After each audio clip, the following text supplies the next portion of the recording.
Electron, proton and neutron. ठीक है बेटा, इन पार्टिकल्स को हम फंडामेंटल पार्टिकल्स बोलते हैं। क्लियर है?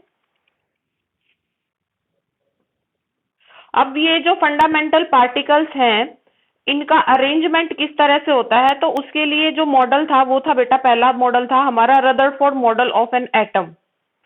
रदरफोर्ड मॉडल ऑफ एटम के अकॉर्डिंग क्या बोला गया था, जो एटम होता है उसके पास अपना खुद का न्यूक्लियस होता है, जो कि उसके सेंटर में प्रेजेंट होता है। क्लियर है? ठीक है, और जो उसका मास है वो सारा कहाँ होता है, उसके सेंटर में लाई करता है। और जो पॉजिटिव चार्ज है, पॉजिटिव चार्ज किसकी वजह से आता है बेटा, प्रोटॉन और न्यूट्रॉन की वजह से। वो भी कहाँ पे कंसंट्रेट रहता है, सारा न्यूक्लियस के अंदर। ठीक है,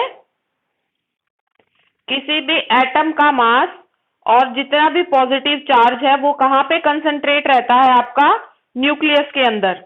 ठीक है, और ये तो हो गए आपके प्रोटॉन और न्यूट्रॉन की बात की, उनका पॉजिटिव चार्ज कहाँ पे होता है, सेंटर में होता है।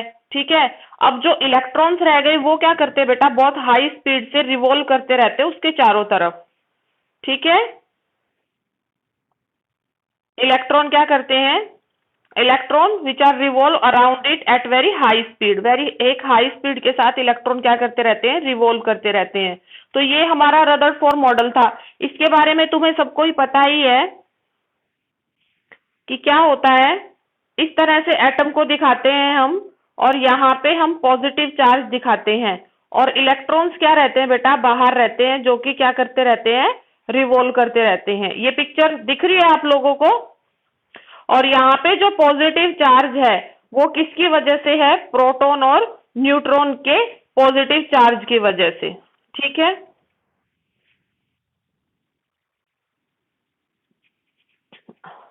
अब देखो ये तो बोला था रदरफोर्ड मॉडल ने। नेक्स्ट जो मॉडल है वो है हमारा बोहर मॉडल।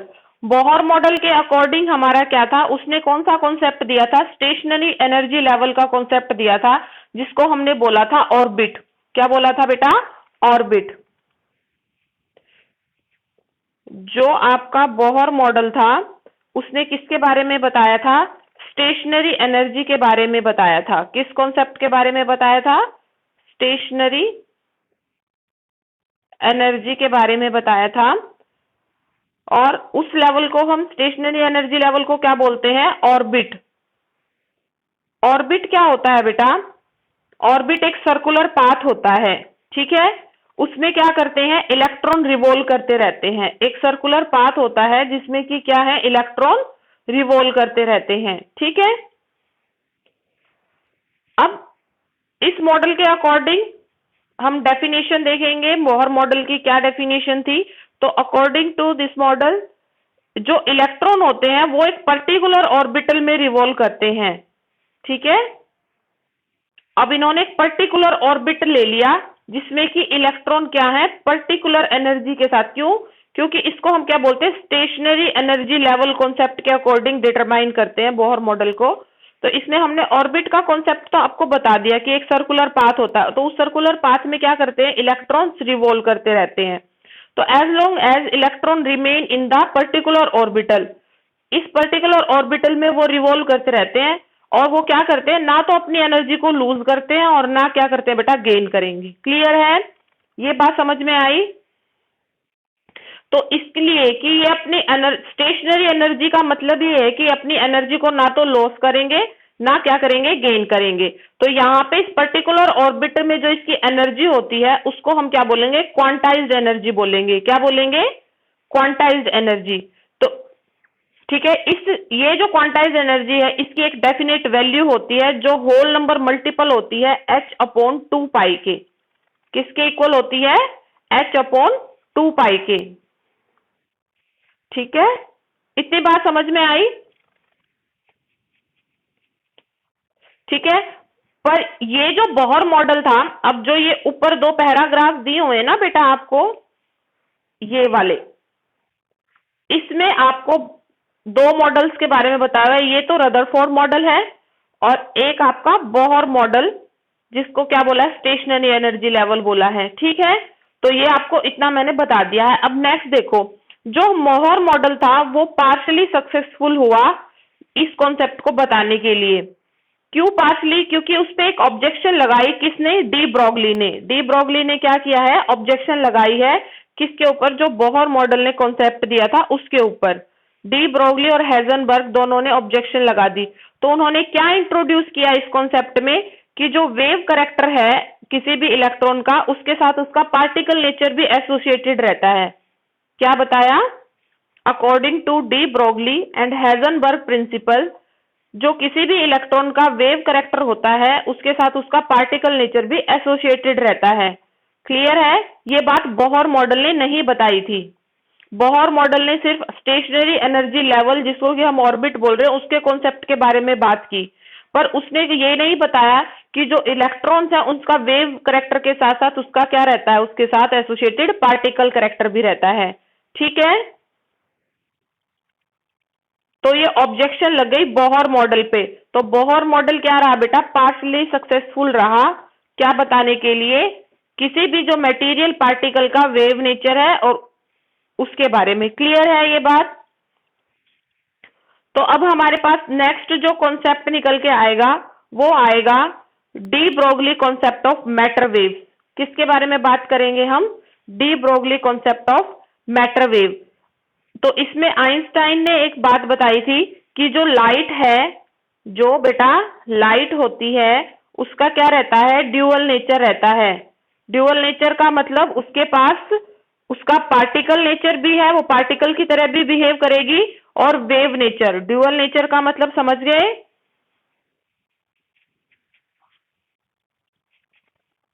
देखो, ड्यूअल नेचर का मतलब क्या है यहाँ पे, कि उसका पार्टिकल नेचर भी है और दूसरा बेटा उसका वेव नेचर भी है।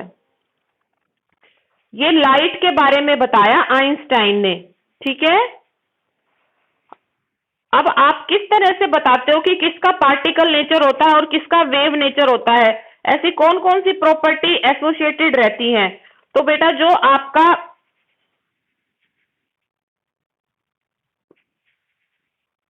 वेव नेचर होगा, क्या होगा, वेव नेचर जो होगा उस, हाँ, उसके साथ जो एसोसिएटेड रहती है प्रॉपर्टी वो रहती है रिफ्लेक्शन, रिफ्लेक्शन, डिस्पर्जन और इंटरफेरेंस।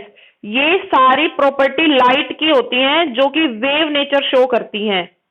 वेव नेचर के लिए क्या क्या होना चाहिए, या तो वो रिफ्लेक्शन दिखाए, या किसी के लिए रिफ्रैक्शन दिखाए, या क्या दिखाए, डिस्पर्जन दिखाए, या इंटरफेरेंस। ये डिफरेंट डिफरेंट फिनोमिना है बेटा, जिसके बेसिस पे आप क्या बता सकते हो कि जो लाइट है उसका कैसा नेचर होता है, वेव नेचर होता है। क्लियर है? नेक्स्ट हमने बात की थी कि पार्टिकल नेचर किस तरह से बताएं। अब जिसके साथ वेव नेचर होगा उसके साथ ये फिनोमिना जो मैंने बताए हैं, रिफ्लेक्शन, रिफ्रैक्शन, इंटरफेरेंस या डिस्पर्जन, ये प्रॉपर्टी एसोसिएटेड रहेंगी। पर जो पार्टिकल नेचर है, अब उसको किस तरह से बताएं?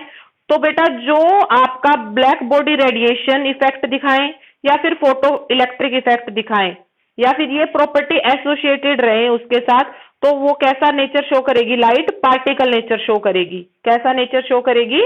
Particle nature.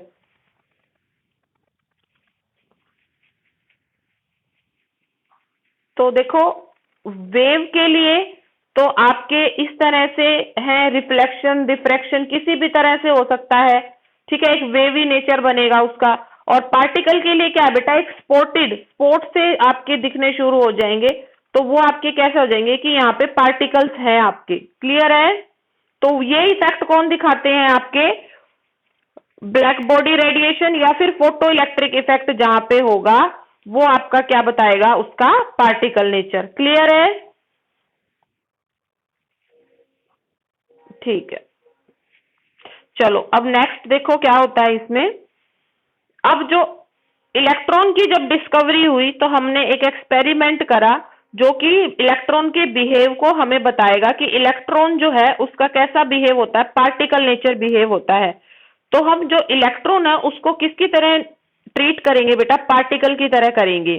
ठीक है, पार्टिकल की तरह करेंगे। ठीक है, तो जो डी ब्रोगली था उसने क्या बताया कि जैसे लाइट के पास वेव और पार्टिकल प्रॉपर्टीज हैं, इसी तरह से जितने माइक्रोस्कोपिक पार्टिकल हैं या फिर माइक्रोस्कोपिक मटेरियल पार्टिकल हैं जो कि मोशन में हैं, डी ब्रोगली ने ये तो बताया कि लाइट के पास क्या है। ये बात तो आइंस्टाइन ने भी बताई थी कि लाइट का ड्यूअल नेचर है, पर डी ब्रोगली ने साथ में क्या बताया कि भाई लाइट के साथ जो वेव और पार्टिकल प्रॉपर्टी एसोसिएटेड रहती है, इसी तरह से किसी भी माइक्रोस्कोपिक मटेरियल के साथ भी क्या है जो कि मोशन में रहेंगे। मटेरियल पार्टिकल कौन से होते हैं माइक्रोस्कोपिक, जिनको हम विजुअलाइज नहीं कर पाते नेकेड आइज से। ठीक है, जिनको हम खुली आंखों से देख नहीं सकते, वो क्या होते हैं माइक्रोस्कोपिक मटेरियल पार्टिकल होते हैं। और वो क्या होने चाहिए, मोशन में होने चाहिए। तो वो हमारे कौन कौन से हो जाएंगे बेटा, इलेक्ट्रॉन, प्रोटॉन और न्यूट्रॉन। ये सारे हमारे क्या है, माइक्रोस्कोपिक पार्टिकल्स होते हैं। तो डी ब्रोगली ने ये बताया कि ये जो माइक्रोस्कोपिक पार्टिकल है, इनके साथ भी क्या रहता है, इनका भी कैसा नेचर है बेटा, ड्यूअल नेचर है। क्लियर है? तो आप बोल सकते हो microscopic particle in motion have both property, material as well as material particle as well as wave characteristics. समझ में आई ये बात? ठीक है, तो हमारा जो ये वाला पेज है इस पे यही सब बताया हुआ है, आप इसको रीड कर लेना। ठीक है, अब नेक्स्ट देखो,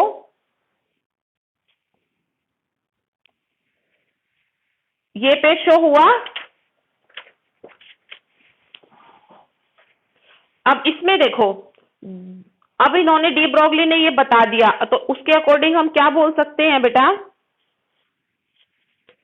कि all material particle in motion have wave characteristic. जितने भी मटेरियल पार्टिकल मोशन में है उनके पास क्या है, एक वेव कैरेक्टरिस्टिक्स है। तो अकॉर्डिंग टू डी ब्रोगली जो वेवलेंथ होगी, क्या होगी बेटा, जो वेवलेंथ होगी जो एसोसिएटेड रहती है किसी भी पार्टिकल के साथ, और उसका मास हमने क्या मान लिया, m मान लिया, और वो एक स्पीड के साथ मूव कर रहा है, क्योंकि हम मूविंग पार्टिकल की बात कर रहे हैं यहाँ पे, तो उसकी वेलोसिटी को हम क्या मान लेंगे, v। किसी भी पार्टिकल के मास को हम m मान रहे हैं यहाँ पे और वेलोसिटी को क्या मान रहे हैं, v। तो उसकी जो वेवलेंथ आएगी वो क्या आएगी, h divided bye mv। Clear है? अब h यहाँ पे क्या है आपका, h आपका h यहाँ पे क्या है बेटा, आपका प्लैंक कांस्टेंट है। क्या है, प्लैंक कांस्टेंट है। तो कांस्टेंट, हाँ, तो इसकी वैल्यू क्या रहती है आपकी, फिक्स रहती है।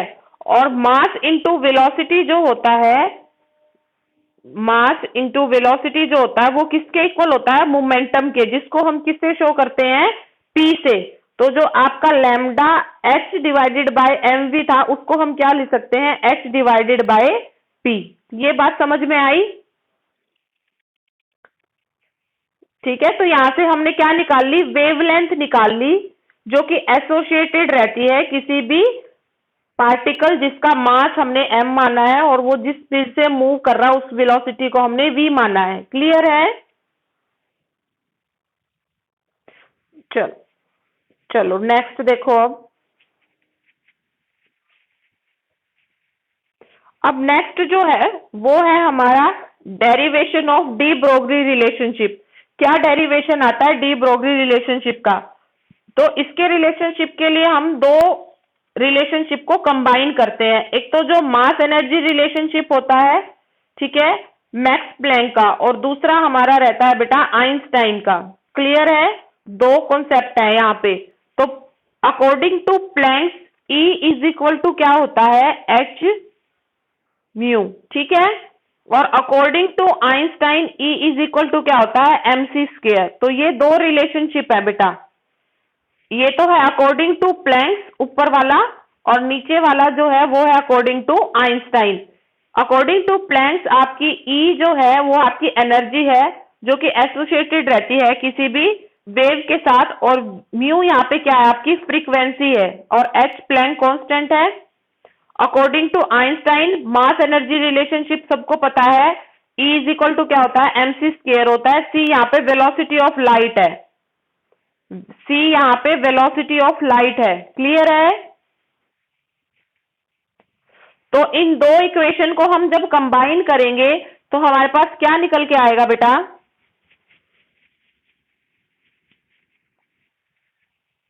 ये पीछे से आराम से बात करो बेटा।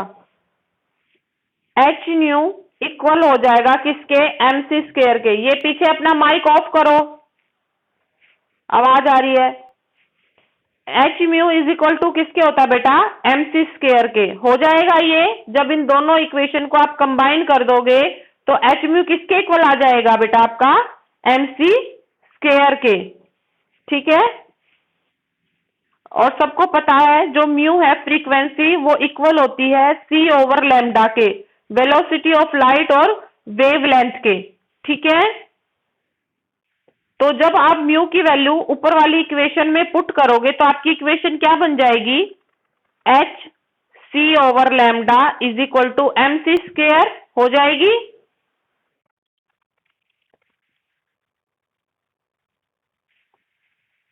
तो हमारी इक्वेशन क्या बन गई बेटा?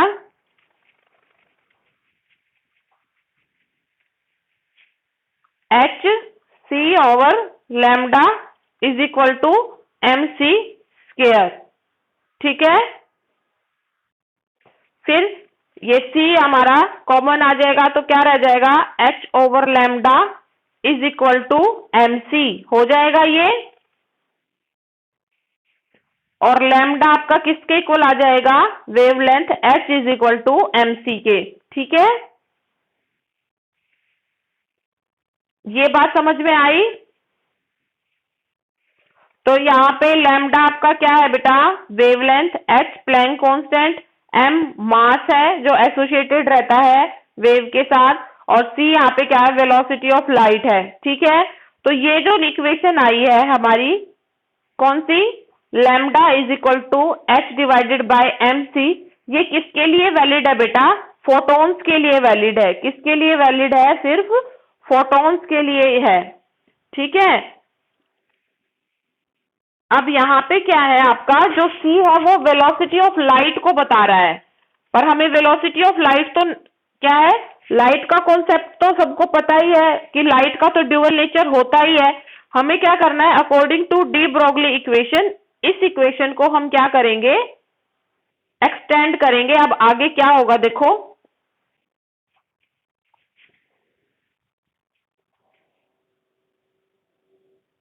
अब यहां पे जो आपकी वेलोसिटी है, लाइट की जो वेलोसिटी है, उसको हम रिप्लेस कर देंगे किससे? v से, वेलोसिटी से।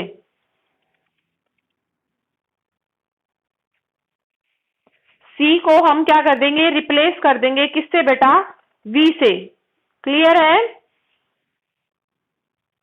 तो ये इक्वेशन क्या बन जाएगी? Lambda is equal to h divided by m v. अब ये जो इक्वेशन आई है, ये किसके लिए आई है बेटा? इस इक्वेशन को हम क्या बोलते हैं? D Broglie equation. ठीक है, और एम वी आपका क्या होता है? पी होता है, मोमेंटम ऑफ द पार्टिकल। तो lambda is equal to h divided by p, या फिर lambda is equal to h divided by m v, दोनों क्या बताती हैं? डी ब्रोगली इक्वेशन को बताती हैं। ठीक है, ठीक है, तो आप यहाँ पे ये बोल सकते हो, this equation is known as de Broglie equation and explain dual nature of matter. क्या बता रहा है ये? Dual nature of matter. Matter के साथ उसका मास है m, वेलोसिटी है v, और उसकी वेवलेंथ है lambda. Therefore, all matter in motion would have an associated waveform, but the wavelength is only meaningful when m is small। मास आपका क्या रहना चाहिए? कम रहना चाहिए, तभी मीनिंगफुल है ये। क्लियर है सबको?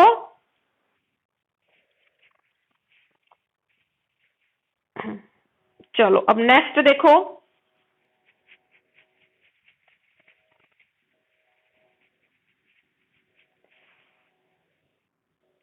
तो हमारी ये वाली बात यहां तक फिनिश हो गई है।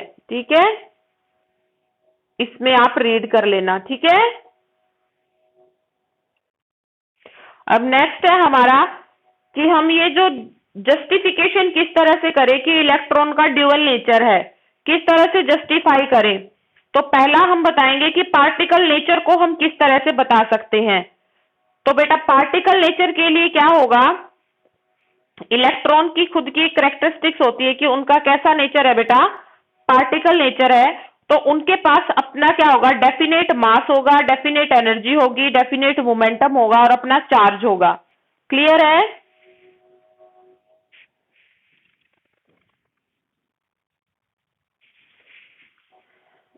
जब उसका पार्टिकल नेचर है इलेक्ट्रॉन का, तो उसके पास अपनी डेफिनेट मास, एनर्जी, मोमेंटम और चार्ज होगा। तो जब वो इलेक्ट्रॉन क्या करेगा, जिंक सल्फाइड की स्क्रीन से स्ट्राइक करेगा तो वो एक स्पॉट देगा, it produce spot of light. उसको हम क्या बोलते हैं, स्किंटिलेशन। क्या बोलेंगे, स्किंटिलेशन।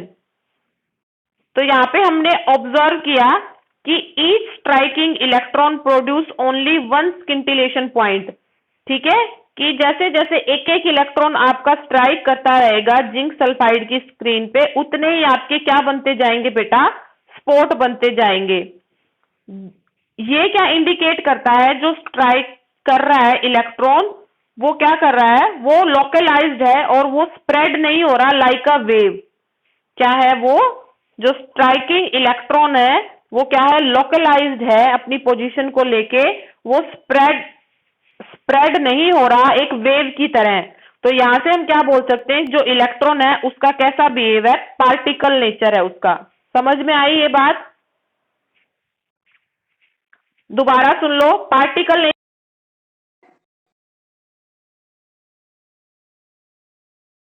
इलेक्ट्रॉन का जिससे उसका खुद का डेफिनेट मास, एनर्जी है, मोमेंटम है या चार्ज है। जब वो इलेक्ट्रॉन स्ट्राइक करेगा जिंक सल्फाइड की स्क्रीन पे तो वो एक स्पॉट बनाएगा। उस प्रोसेस को हम क्या बोलते हैं, स्किंटिलेशन बोलते हैं।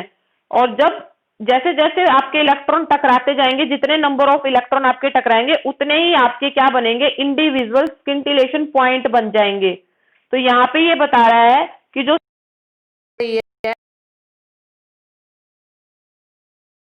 वो एक लोकलाइज्ड फॉर्म में हो रही है, लोकलाइज्ड है तो वो वेव की तरह से स्प्रेड नहीं हो रहा। तो इलेक्ट्रॉन का कैसा नेचर है बेटा, पार्टिकल नेचर है, वेव नेचर नहीं है उसका भी। क्लियर है? ठीक है, अब नेक्स्ट देखो।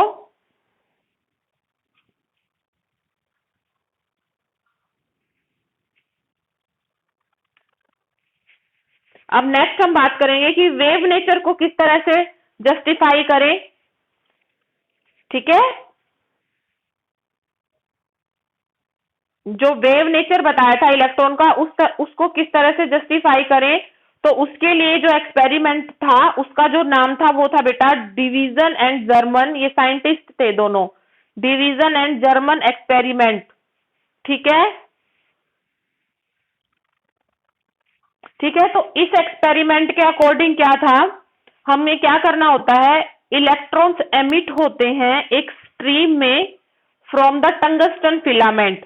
ये जो लैंप लगाया हुआ है इसमें क्या है, एक टंगस्टन फिलामेंट है जिसमें से कि इलेक्ट्रॉन्स जा रहे हैं। ठीक है, और उनको कौन इन्फ्लुएंस कर रहा है, इन्फ्लुएंस कौन करेगा, यहाँ पे एक प्लेट लगाई हुई है जिसका खुद का इलेक्ट्रिक फील्ड है।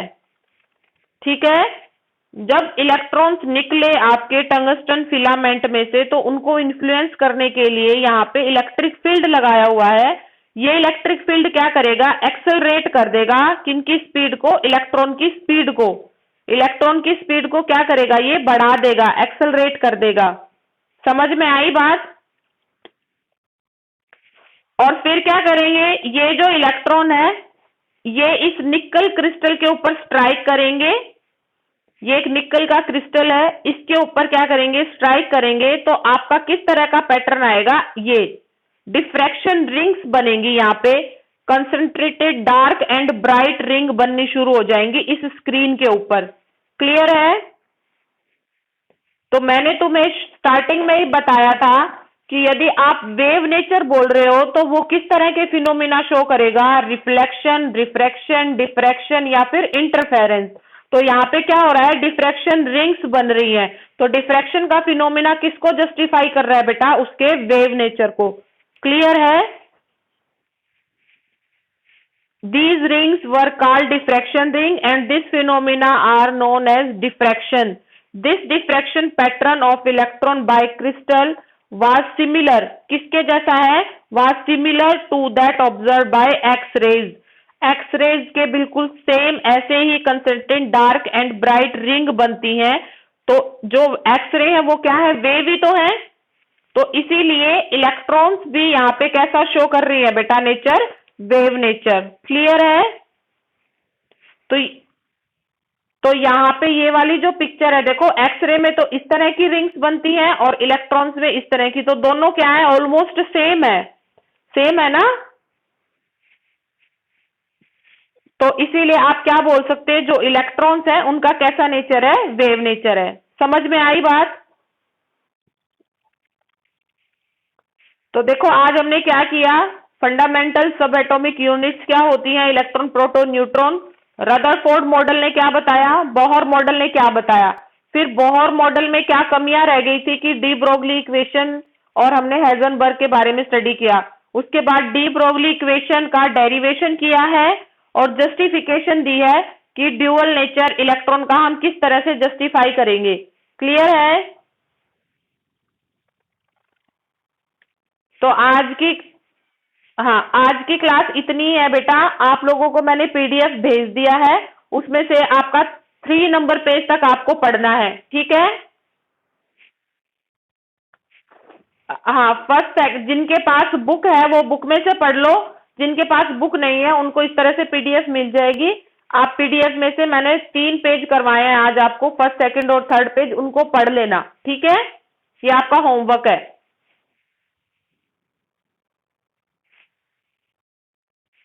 ठीक है. अब आप एक काम करो, आप लोग मुझे बताओ आपको समझ में आया. ठीक है. इसको आप अच्छे से पढ़ लेना बेटा. ठीक है. कोई प्रॉब्लम होगी तो हम कल कर लेंगे फिर डिस्कस क्लास में. ठीक है. ओके. हैव मैं आज डालूंगी शेड्यूल आपका फिक्स टाइमिंग का, जैसे आज आपकी इनऑर्गेनिक की हो गई. ठीक है. इसी तरह से 2-2 दिन करके हम फिक्स कर देंगे शेड्यूल. 2 दिन ऑर्गेनिक, 2 दिन फिजिकल, 2 दिन इनऑर्गेनिक. ठीक है. अब क्लासेस रेगुलर लगेंगी और आपको टाइमिंग्स बता देंगे. ठीक है. मैसेज मत किया करो ग्रुप में, बहुत ज्यादा मैसेज करते हो आप लोग. ठीक है. ओके. क्लास ओवर करते हैं. Have a nice day. Okay बेटा.